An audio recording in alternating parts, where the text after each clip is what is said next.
Welcome back to California Cooking. It's my favorite holiday of the year. Halloween is here, and when you think of Halloween, candy comes to mind. So I'm taking you to a local candy shop offering festive goodies from all over the world. Plus, I have a hearty soup to fill you up before you head out trick-or-treating. And then I'm going to show you guys a fun and easy recipe to make with the kids. There is nothing sweeter than a trip to the candy store. Levi and I recently discovered cocoa and candy in Tahunga Village. It is so charming. We didn't want to leave. Let's go inside and you'll see what I mean.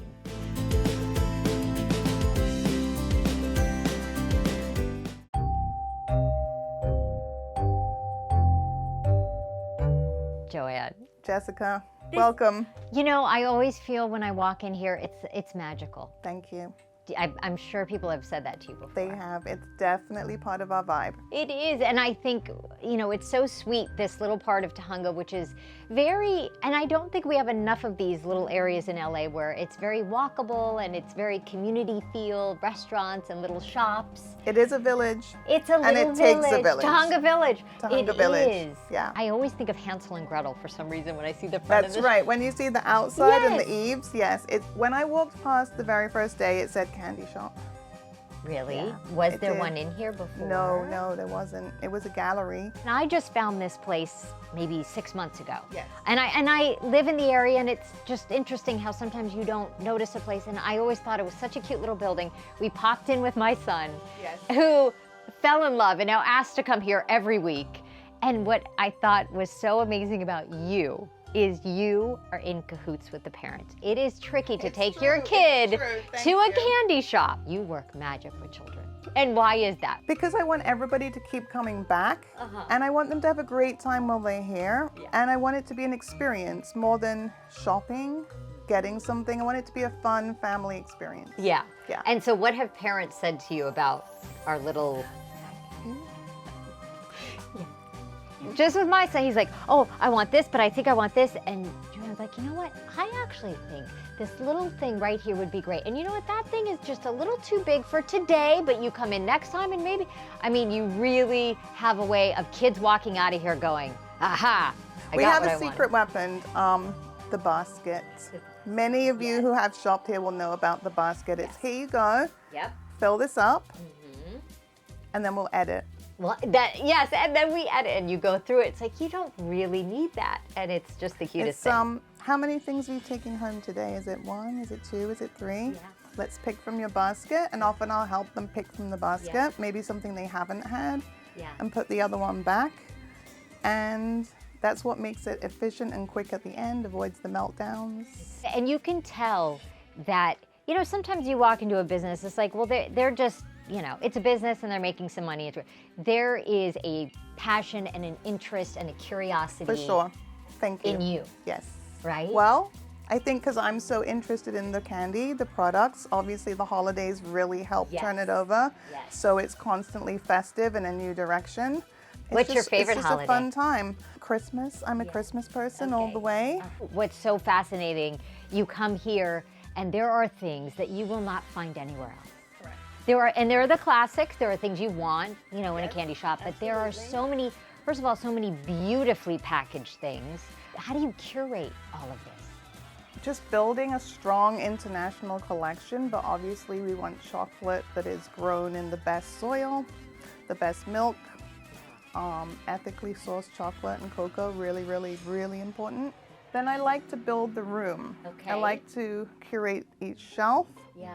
And have color stories, chocolate stories, and then just bring in new things and see how people like them. The way some of these chocolates, I mean, you could frame them, they're beautiful. Yes, and beautiful. when you look around, I also think what's interesting, adult stuff is in the adult eye line. Kid stuff is at the kid eye line. From all over the world? All over the world. This is from Scotland, from Edinburgh. This is the most highly decorated collection we have, and it's from Taiwan. Another collection from Scotland, quirky. And my husband, who spent a lot of time in Asia, when we came here, he's like, oh my gosh, I haven't had those chips since I was in China. Right. We have that all the time. Yeah. Occasionally people cry. We've had tears over a curly whirly. Yes, we have. Yes, we have. Tears of joy. Was there something that, Joanne, you were like, I have to have this in the shop because it's my personal favorite? I mean, it's the Cadbury's. It's the British Cadbury's. Just taste it. You'll taste the difference. Okay. Yeah. People will come in here and maybe there's something that they love and it's not here and they make requests. Do Yes, you go find absolutely. We have a book.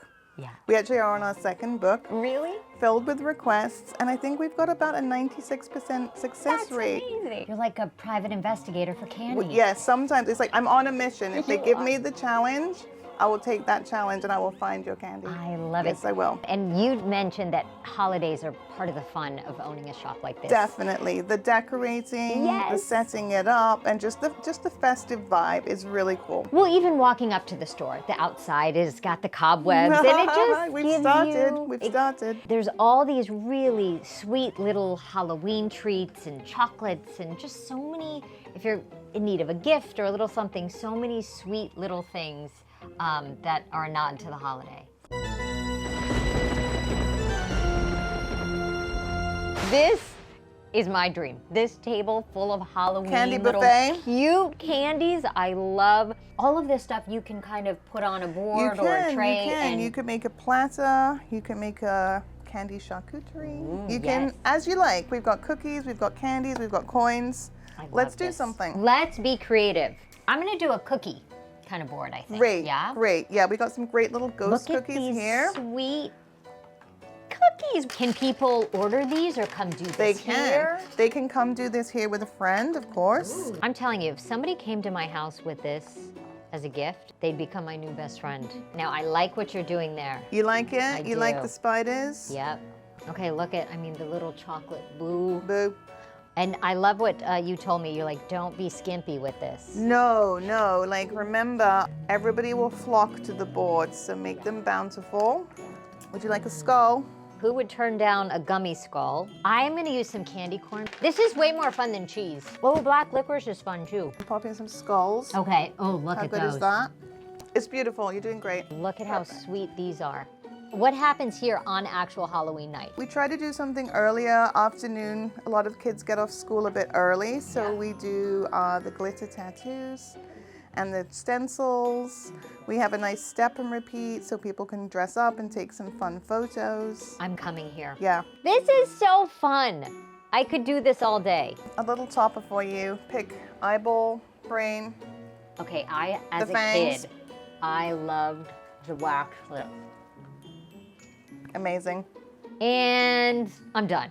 Amazing. It's beautiful. Congrats. This was so much fun. Oh my gosh. Thank you. Joanne, thank you. And thank you for coming over. I'll be back. You can't get rid of me. Please do.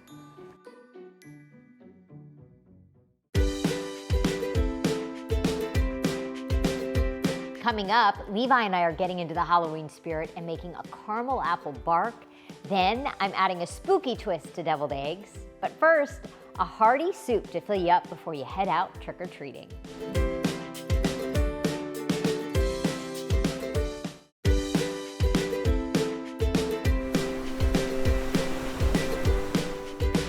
Here is a cozy recipe to fill you up on Halloween before you load up on all that sugar.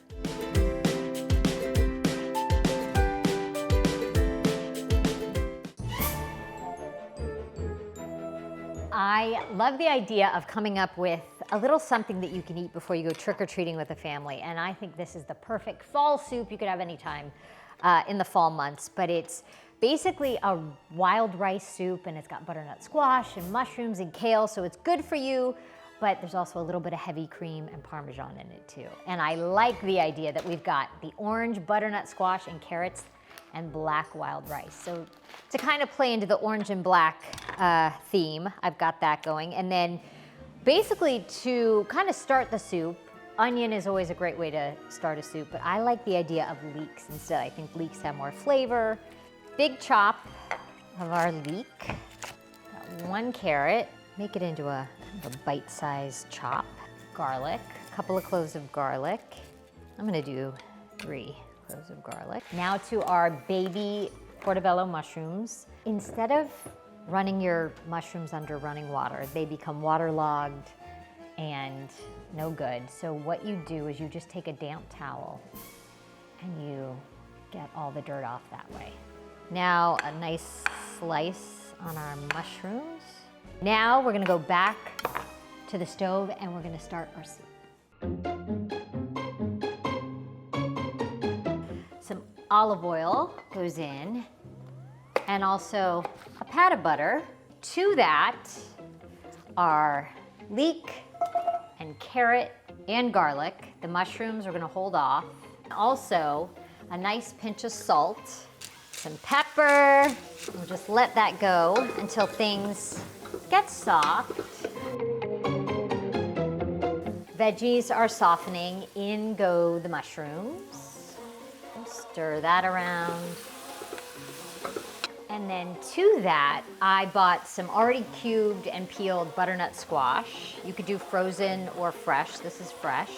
Now I saved a few of these and I boiled them down into chicken stock until they're nice and soft. I'm gonna puree that to kind of give the soup a little bit of a creamy texture. So I reserved a few in this pot. Another pinch of salt with every layer, right? Now to this, you could do veggie stock, you could do mushroom stock. I'm gonna do chicken stock because that's what I happen to have. I think I'm gonna start with 1.5 cartons of chicken stock.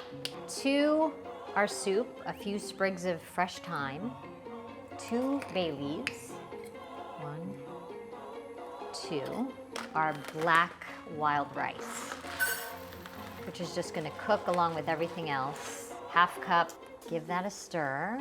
And one little secret ingredient I like to put in a lot of my soups is I freeze Parmesan rinds. They have so much flavor, they have salt, all kinds of goodness. So I'm gonna throw that in there and just let that cook along with the rice. The rice takes about 45 minutes, and we'll let that gently bubble on the stove.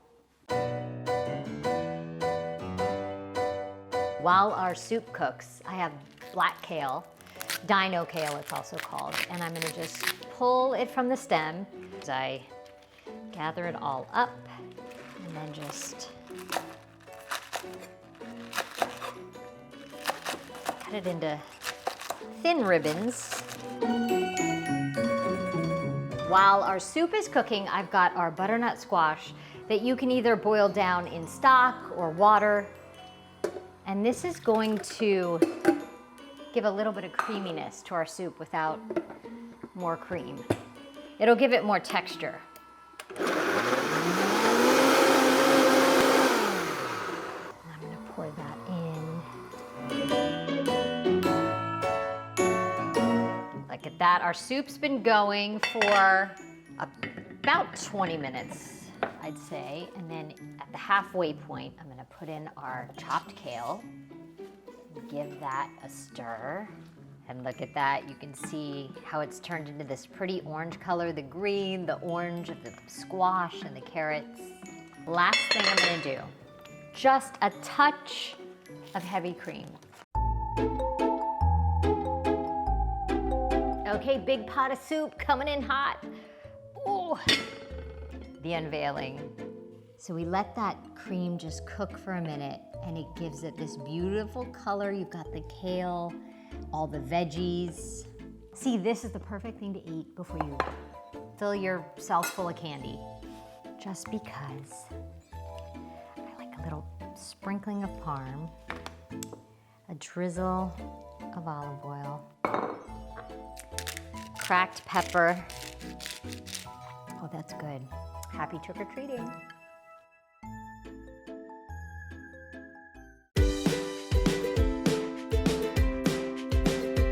Coming up, I'm adding a spooky twist to deviled eggs. Then Levi and I are making a chocolate bark with all the flavors you love from a caramel apple. That's coming up next.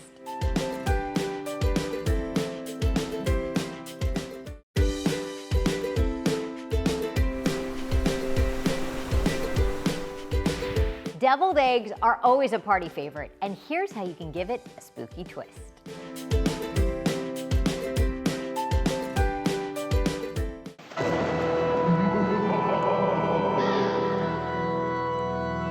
Who is a deviled eggs lover out there?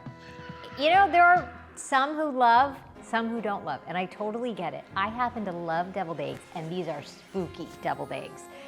The difference, and I've got one of my cracked eggs here just to show you, is you boil them just like you normally would, and then when they're done, you crack them all over without peeling, and you let them soak in red dyed water. And then the goal is for your egg to almost look like a bloodshot eye. Does it work? Here's the thing about peeling eggs is, that is the hardest part about deviled eggs, is just peeling them.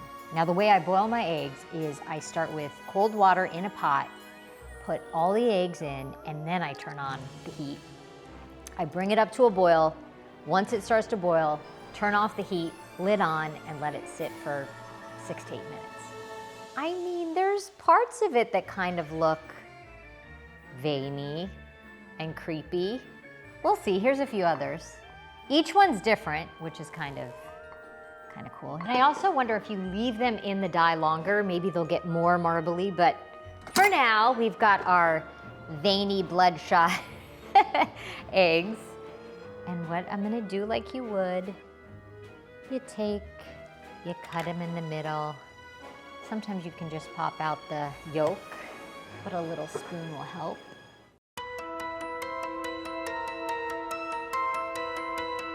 And I just have a paper towel to kind of clean them up so they look neat. And it's okay if you don't get all of the yolk out, because you're just gonna fill them. For my yolk, simple.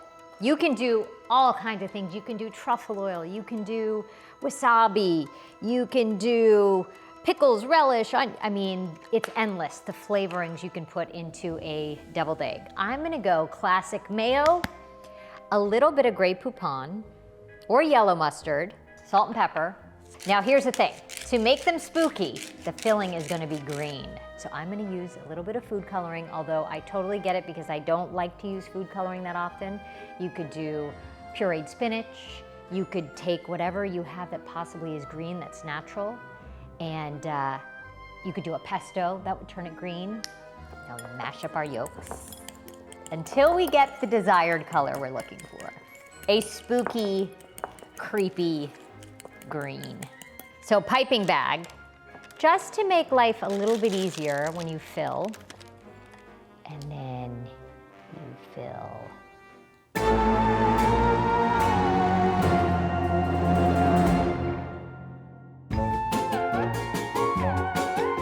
Caramel apples are a classic fall treat. So here's an easy way to have the flavors you know and love. It's caramel apple chocolate bark.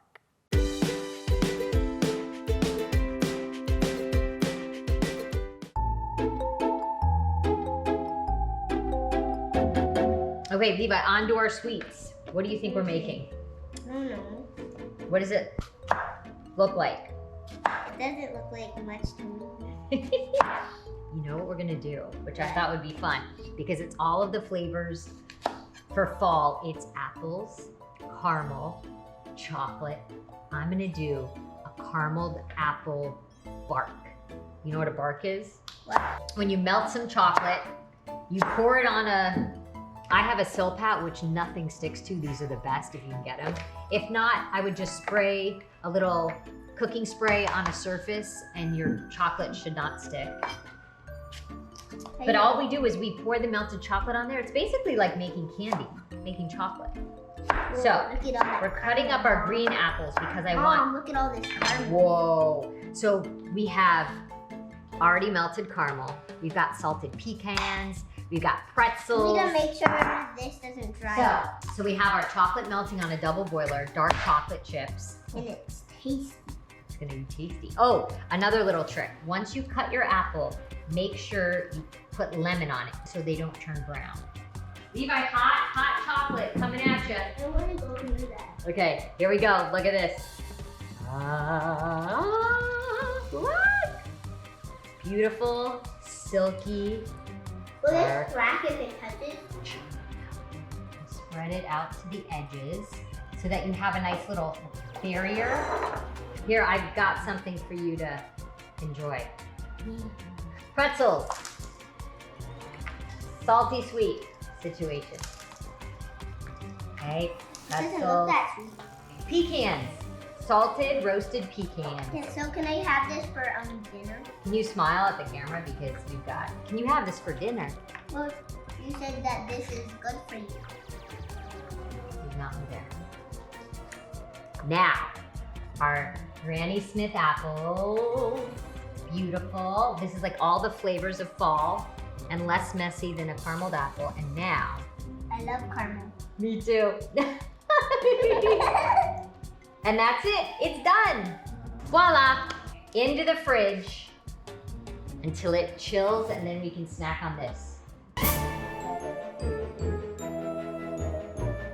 Look at this, our caramel apple bark is out of the fridge. It was only in there, I would say 10 minutes. I mean, if you could leave it in longer, that would be better. But now what I'm gonna do is basically, look, it's coming up, look at that. Okay, Levi, help me and pull this thing off. Yep. Ta-da! Wanna try it? I happen to love it. I think it's delightful. So all you do is you cut it up and you place it on your little platter. And honestly, it's such a lovely little sweet, and it's not too sweet. Here's the thing about this bark. Because it's dark chocolate, it's not that sweet, and I love that. But if you wanted a little sweeter, I would do milk chocolate, or maybe you could drizzle some white chocolate. I was thinking what would be kind of delicious is I have some really flaky sea salt. I think that's a nice little touch. What do you think? That does it for us. Thank you guys for watching. We'll see you next time, and happy Halloween. Daddy always makes me eat apple in the morning. And it's tasty. Nice. I'll put some lemon on it. I don't have any boo-boos. Yeah, I don't have any boo-boos because lemon burns when you have boo-boos on your hands. Lemony, lemony. Trick or treat! Trick or treat! Yeah. Do we need candy? No hat. Okay. Trick or treat!